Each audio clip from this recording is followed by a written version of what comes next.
Барлықтарыңа сәлем. Бізде кезекті тақырып химиялық концентрация. Яғни бұған байланысты есептер кездеседі. Бұндай есептер сіздерге кездескен болса, онда сіздер бүгін бұның жалпы ең оңай шығару жолын үйренесіздер. Енді жалпы химиялық концентрация дейтін кейбіреулеріңіз түсінбей қалуларыңыз мүмкін. Бұл қандай есептер, қандай тақырып деген сияқты. Мысалы қараңыздар, бізде мынандай есептер беріледі.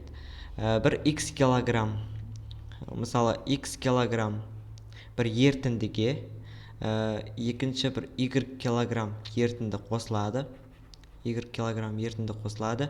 X килограммның құрамындағы қышқыл, ол бізде, қараңыздар, бізде x килограмм ерітінді ғой, осының құрамындағы қышқылдың құрамы 80% дейді. Екінші y килограммдағы қышқылдың құрамы, яғни бойындағы қышқылдың проценті бізде 70% дейді.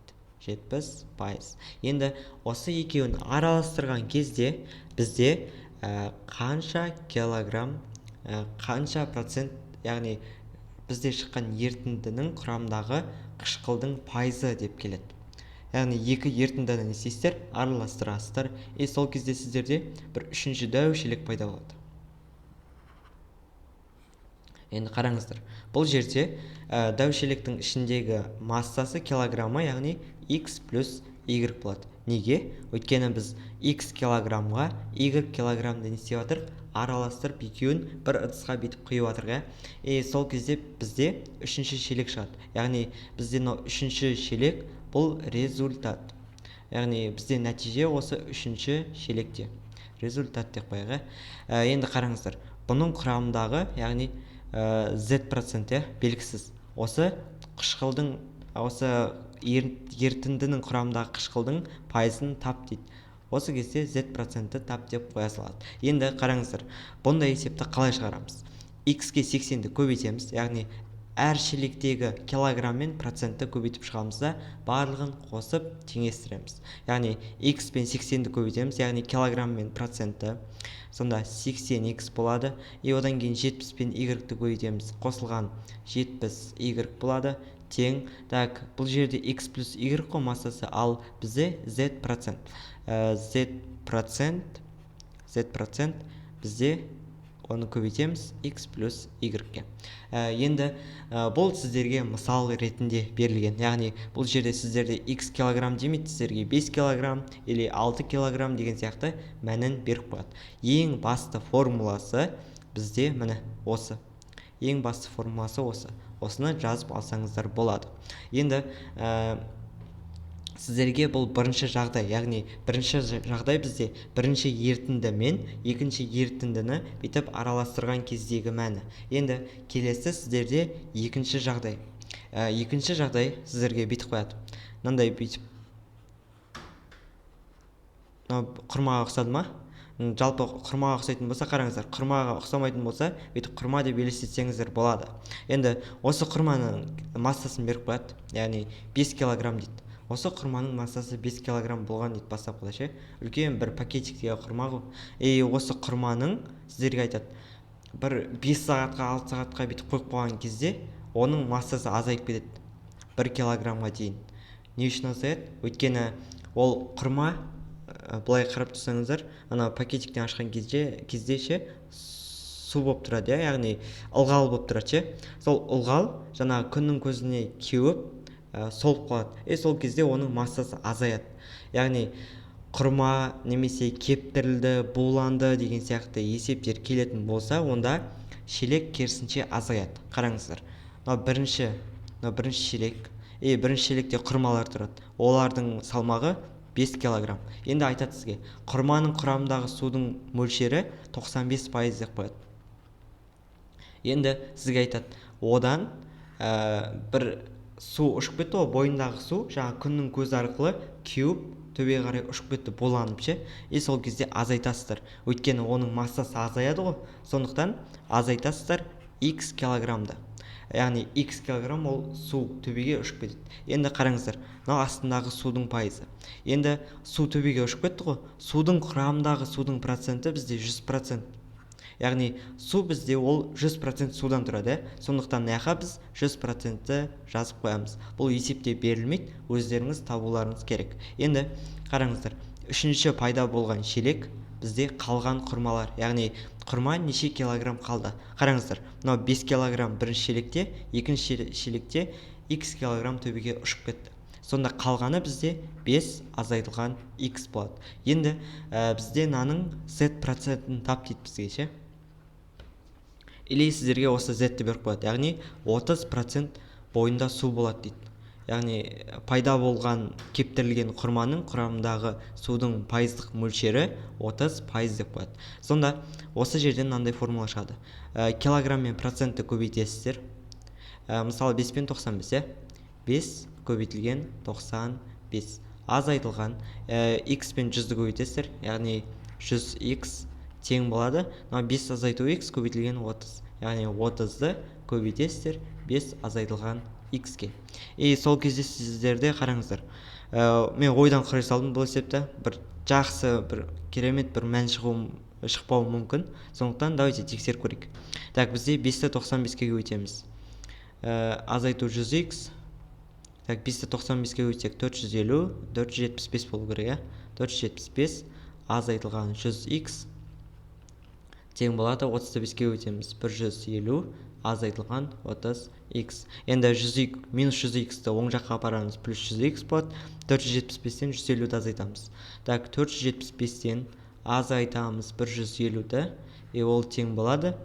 Так, 100x минус болып береді, қалды ше, оң жағына бар плюс болып барады. Сол кезде 100x азайтылған 30x болады.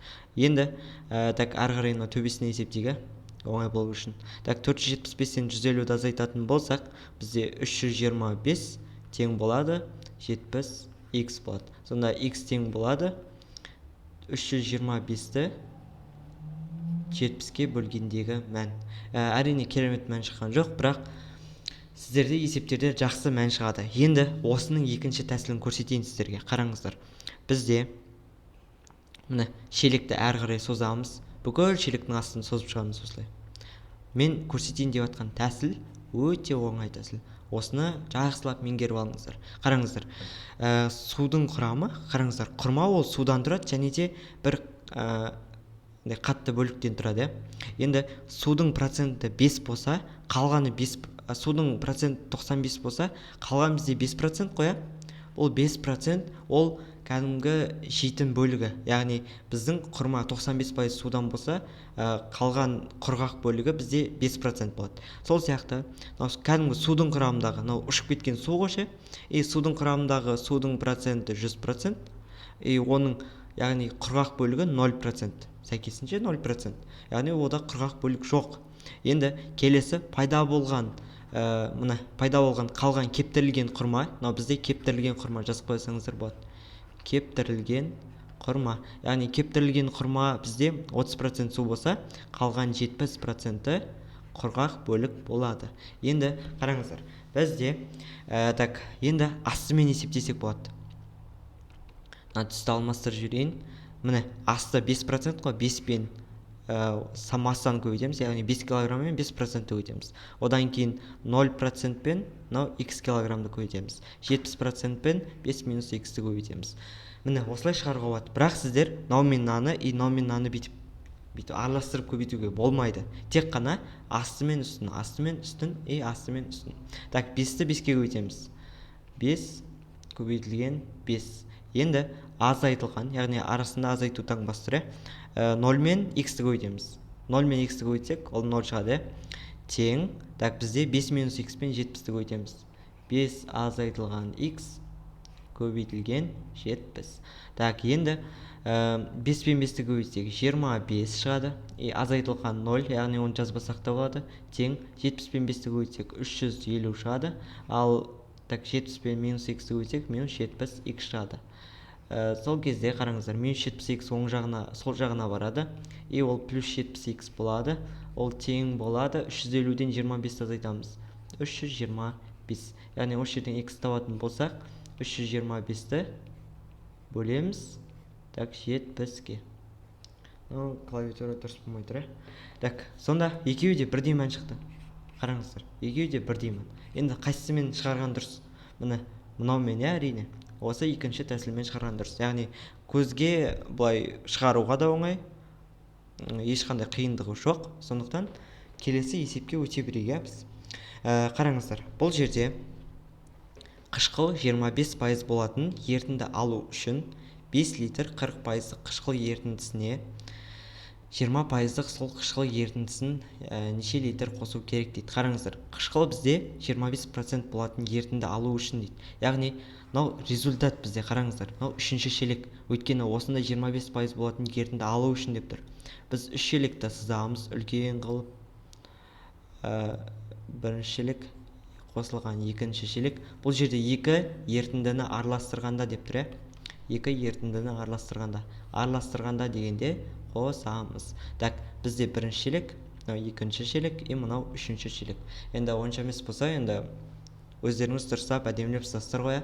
Так, қышқыл 25% болатын ерітінді алу үшін дейді. Значит, бізде результат 25%. Мынау бізде қышқыл. Мынақа жазып қояйық, қышқыл. Енді 5 литр 40% қышқыл ерітіндісіне, яғни 5 литр болатын 40% қышқыл ерітіндісіне 20%, яғни 20% болатын неше литр қосу керек дейді. Яғни екінші ерітінді бізге белгісіз. X литр, ол құрамындағы қышқыл 20%. Енді сәйкесінше результатта бізде 5 плюс X литр болады. Өйткені бірінші шелек 5 литр, екінші шелек X литр. Екеуін араластырсақ 5 плюс X болады. Енді не істейміз? Мынау 40 пен 5-ті көбейтеміз, X пен 20-ны көбейтеміз, 5 плюс X пен 25-ті көбейтеміз. Так, бізде 5 пен 40-ті көбейтеміз. Қосылған, так, X пен 20-ны көбейтеміз.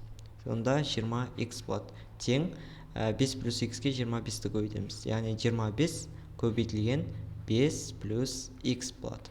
Так, енді 5-ке 40-ті көбейтсек 200 шығады. Қосылған 20X тең болады. 25-ті 5-ке көбейтсек 125, қосылған 25X. Так, 200-ден 125-ті азайтатын болсақ, онда 75 шығады. Бірден есептеп кете берейік. 25X-тен 20X-ті азайтсақ 5X болады. Так, осы жерден X табу үшін не істейміз? 75-ті 5-ке бөлеміз. Сол кезде, так, қателеспесем 15 шығу керек. Сонда бізде екінші ерітінді 15 литр. Яғни 15 литр 20% қышқылды қосу керек. Жауабы 15 болады. Так, келесі есепте 8 кг 18% ерітіндіге 12 кг 8% сол ерітіндіні араластырылды. Алынған жаңа ерітіндінің концентрациясын табуымыз керек. Яғни 8 кг 18% ерітінді, бұл шелек, бірінші шелек. 12 кг 8% сол ерітінді араластырылды дейді. Яғни 12 кг болатын 8% ерітінді не істеді? Араластырылды десе қосамыз, тең үшінші үлкен дәу шелек шықты. Оның массасы 8 қосылған 12, яғни 20 шығады. 8-ге 12-ні қосамыз, 20 кг шығады. Енді осының концентрациясын табуымыз керек, яғни X%. Енді не істейміз? 8-ге 18-ді көбейтеміз. Бірден ауызша көбейтесақ болады. Так, 80, 64, 144 болады. Қосылған 12-ні 8-ге көбейтсек 96, ол тең болады. 20-ны X-ге көбейтеміз, 20X. Так, енді екеуін қосатын болсақ 230, 240 шығу керек, примерно. Так, 240 тең 20X. Енді X табу үшін не істейміз? 240-ты 20-ға бөле саламыз. Так, мынаумен қысқарады. 24-ті 2-ге бөлсек 12. Сонда бізде алынған жаңа ерітіндінің концентрациясы 12% болады. Яғни X тең 12. Так, 90% судан тұратын 100 кг затқа 80% су болу үшін қанша суды буландыру керек? Қараңыздар, бұл жерде ключевой сөз бізде буландыру керек дейді. Яғни буландыратын болса не істейтін едік? Дұрыс айтасыздар, азайтамыз. Яғни бізде 90% судан тұратын 100 кг затты 80% су болу үшін дейді. Қараңыздар, бірінші бастапқыда 90% болған екен. Судың 100 кг затта какой-то бір зат и оның құрамында 90% су болған. Енді одан азайтамыз бір екінші шелекті и бізде пайда болады үшінші шелек. Енді үшінші шелек бізде 80% су болу керек дейді. Яғни мына жерде қорытындысында результатта бізде 80% болу керек. Мынау бізде результат. 80% су болу үшін дейді қанша суды буландыру керек дейді. Қараңыздар, бізде су бүйтіп енді күнге қойған зат, бойындағы су бүйтіп буланып ұшып кетеді төбеге. И x килограмм су не істеді? Буланып төбеге ұшып кетті. Енді судың құрамындағы судың проценті қанша? Әрине 100%. Енді так, бізде қорытындыда неше процент су шығады? 100-ден x-ті азайтамыз, 100 азайтылған x болады. Енді әр қарай x-ті тапсақ болады. 100-ді 90-ға көбейтеміз, 9000 болады. Азайтылған 100x ол тең болады. Так, 80 көбейтілген 100 минус x болады. Енді қазір бұны оңай жолмен де шығарып көреміз. Так, 9000 азайтылған 100x тең болады. 80-ді 100-ге көбейтеміз, 8000 азайтылған 80x. Так, енді сандарды сол жағына, x-ті оң жағына шығарамыз. 1000 тең болады 20x, x тең болады 50, жауабы 50 болады. Енді бағана айтқан екінші тәсілмен шығарып көрейік. Міне, шелектердің астын ұзартамыз. Шелектің астында шамалы бір шелектің бүйтіп кіттай бөлігін жалғап тастайық. Енді судың құрамы 100 кг затта су 90%, ал құрғақ бөлігі бізде қалған 10% болады. Енді мына судың құрамындағы судың құрамы 100%, значит құрғақ бөлімі 0%. Мына жерде 20% құрғақ бөлімі. Енді міне былай көбейтеміз. Так, түсті алмастырып жіберейін. Так, фиолетовый түс былай асты мен үстін көбейтеміз, асты мен үстін көбейтеміз, асты мен үстін көбейтеміз. Сол кезде 100-ді 10-ға көбейтеміз, 1000 болады. И азайтылған x 0-ге көбейтеміз, 0 шығады. Тең 100 минус x-ті 20-ға көбейтеміз, яғни 2000 азайтылған 20x шығады. Бірден көбейте салайық. Так, 20x табу үшін не істейміз? 20x-ті минус 20x-ті сол жағына, 1000-ды оң жағына шығарсақ, 20x тең 1000, x тең болады 50 шығады екен. Бәрібірде бір жауап, бірақ екінші тәсіл өте оңай. Келесі, теңіз суындағы тұздың концентрациясы 5%-ға тең. Олай болса, 80 кг теңіз суындағы тұздың концентрациясы 2% болу үшін неше килограмм тұщы су қосу керек дейді. Енді қараңыз, теңіз суындағы тұздың концентрациясы дейді. Теңіз суы берілген сіздерде. Так, 80 кг теңіз суындағы тұздың концентрациясы 2% болу үшін. Қараңыздар, мынау бізде результат, яғни болу үшін деп тұр. Бізде бірінші шелек қосамыз, екінші шелекті, и ол тең болады үшінші шелекке, үлкен шелекке. Так, енді қараңыздар, бізде қорытынды 2%, яғни тұздың концентрациясы 2% болу үшін 80 кг теңіз суындағы тұздың концентрациясы дейді. Яғни мынау бізде қорытынды 80 кг болып тұр. Так, енді неше килограмм тұщы су қосу керек дейді. Бізде теңіз суындағы тұздың концентрациясы 5%. Бастапқыда бізде 5% болған екен. И ол 5% бізде қараңыздар, x килограмм теңіз су болған, оның құрамындағы су 5%. Бұл жерде неше килограмм тұщы су қосу керек деп тұр ғой. Сонда қараңыздар, мынаны x деп алайық, мынаны сол ыңғайлы бізге. Мынау бізде x болсын. Енді мынау бізде қараңыздар 80 минус x болады. Өйткені мынау 1 мен 2-ні араластырған кезде 80 кг шығу керек. Яғни 80 минус x қосылған x ол тең болады 80. Яғни бізде 2 нені ерітіндіні араластырған кезде 80 шығып тұр. Бұл сонда дұрыс тұжырым деп алсақ болады. Енді бұл жерде x тұщы су дегеніміз, қараңыздар, тұщы су дегеніміз кәдімгі өзіміздің ішіп жүрген таза су. Оның құрамында тұз болмайды. Осын жаттап алыңыздар. Тұщы суда судың пайызы 100%, ал тұздың проценті 0% деп аласыздар. Енді бұл бізде x 0%. Енді 80 минус x-ті 5-ке көбейтеміз. Яғни 5 көбейтілген 80 минус x болады. Ол тең болады, яғни x-ті 0-ге көбейтсек 0 шығады, ол керек емес, 160-ға. Енді осы жерден 5x емес, 5-ті 80-ге көбейтеміз, ол 400, 400 азайтылған 5x тең болады 160. Так, 400-ден 160 азайтсақ 240 тең болады 5x-ге. Так, x-іміз тең болады 240-ты 5-ке бөлеміз. Кешірім сұраймын, мына жерде бір үлкен ошибка жіберіппін мына жерде ше.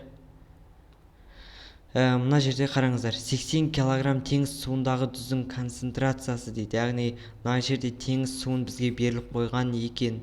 Бастапқыда айту керек еді ғой есепте, мынау бізде 80 килограмм мынау болады екен. Мынаны өшіріп жіберейін, сонда мынау бізде теңіз су 80 болады, ал бізде тұщы судың құрамы x болады. Бізде пайда болған бізде үшінші шелек 80 плюс x болады. Енді әр қарай көбейте берсек болады. 80-ді 5-ке көбейтеміз. Бізде қате. 80-ді 5-ке көбейтеміз 400 болады. Оған қосамыз x көбейту 0, ол 0-ге тең. Так, теңдей берсек болады. 80-ді 2-ке көбейтеміз 160. 2-ні x-ке көбейтеміз плюс 2x. Так, осы жерден 2x табу үшін не істейміз? 400-ден 160-та азайтамыз. 240. X табу үшін 240-ты 2-ке бөлеміз 120. Жауабы сонда 120 болады. Келесі, жаңа піскен алманың құрамындағы 95%, ал кептірілген алманың құрамында 30% су болады дейді. 28 тонна жаңа піскен алмадан қанша тонна кептірілген алма алуға болатынын табыңыз дейді. Яғни бізде 28 тонна піскен алма берілген. Қараңыздар, піскен алманың құрамындағы су 95% дейді. Яғни 28 тонна піскен алманың құрамындағы су 95%. Енді бұл жалпы бір уақыт өткеннен кейін кептіріледі, яғни буланып кетеді. Бойындағы су төбеге қарай ұшып кетеді. Яғни x килограмм су не істейді? Төбеге қарай ұшып кетеді. Бұл судың құрамындағы судың проценті 100%. Бұл бізде су, Енді келесі пайда болған бізде кептірілген алманың құрамындағы судың пайызы 30, яғни мынаяқта 30% су болады. Енді 28 тонна жаңа піскен алмадан қанша тонна кептірілген алма алуға болады дейді. Яғни мынаяқта 28 азайту x болады. 28 азайту x. Енді біз оңай тәсілін шығарайық, астына шелек жалғаймыз. Құрғақ бөлігі бізде 5% болады. Ал мына жердегі құрғақ бөлік 0% болады. Ал мына жердегі құрғақ бөлік бізде 30% қойшы. 30-дан 100-ден 30 азайтамыз, 70% болады. Сол кезде 5-ті 28-ге көбейтеміз, 140 шығады. Азайтылған 0-ді x-ке көбейтсек 0 шығады. Так, 28 минус x көбейту 70. 28 минус x, бізде x, көбейтілген 70. Так, 70 пен 140 екеуі қысқарады. Мына жерде 2 шығады. Сол кезде 2 тең 28 минус x болады. Енді x табу үшін не істейміз? 28-ден 2-ні азайтамыз. 26 тонна. Бұл жерде 26 тонна не істейді? Ұшып кетеді. 26 тонна су төбедегі ұшып кетеді. Енді қанша тонна кептірілген алма алуға болатын табыңыз дейді. Яғни бізден кептірілген бөлігі қойшы. X-тің орнына 26 қоямыз. 28 тонна піскен алманың 26 тоннасы төбеге ұшып кетеді. Сонда 2 тоннасы қалады екен. Жауабы сонда В болады. Келесі, құрамында 65% су болатын алмұртты кептірген кезде массасының 50%-ын жоғалтады дейді. Енді, яғни кептірілген алмұрттың құрамында қанша пайыз су бар екенін табыңыз дейді. Бізде құрамында 65% су болатын алмұртты кептірген кезде, яғни бізде 65% су болады, x килограмм алмұрттың құрамында 65% су болады. Енді оның не істейді, оның массасын кептірген кезде массасының 50%-ын жоғалтады. 50% дейтін ол, қараңыздар, 2-ден 1 x емес па, яғни x-дің жартысы. Бізде x килограмм алмұрт болған, соның жартысын 50%-ын жоғалтады деп тұр. Значит, жартысын жоғалтатын болса, ол 0,5x, яғни 50%-ын істейді, төбеге қарай ұшып кетеді. Так, бұл бізде судың құрамындағы судың проценті 100%, мынау 50% су не істейді, төбеге ұшып кетеді. Енді бізде қалатыны тағы да 50% несі, массасы. Яғни 50%-ін жоғалтты ғой, сонда ол не істейді, 50%-ы қалады. Егер де 70%-ын жоғалтатын болса, 30% қалады. 60%-ын жоғалтатын болса, 40% қалады деген сияқты. Енді келесі пайда болған үшінші шелек. Бұл бізде кептірілген алмұрттың құрамында қанша пайыз су? Мынау бізде кептірілген алмұрт қой, кептірілген. Бұның құрамындағы су y%, яғни бізге белгісіз. Так, енді оңай тәсілмен шығарамыз. Мынау 65 қой, значит 100-ден 65 азайтамыз, 35. Бұл бізде су. Ал мынау бізде құрғақ бөлімі. Құрғақ бөлімі 35%.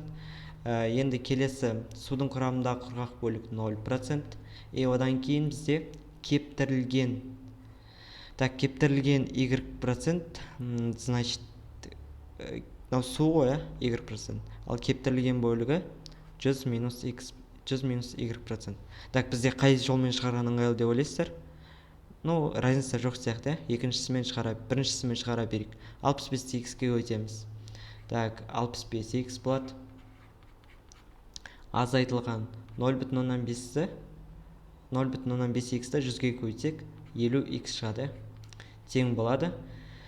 0,5x-ті y-ге көбейтеміз. Так, енді қараңыздар.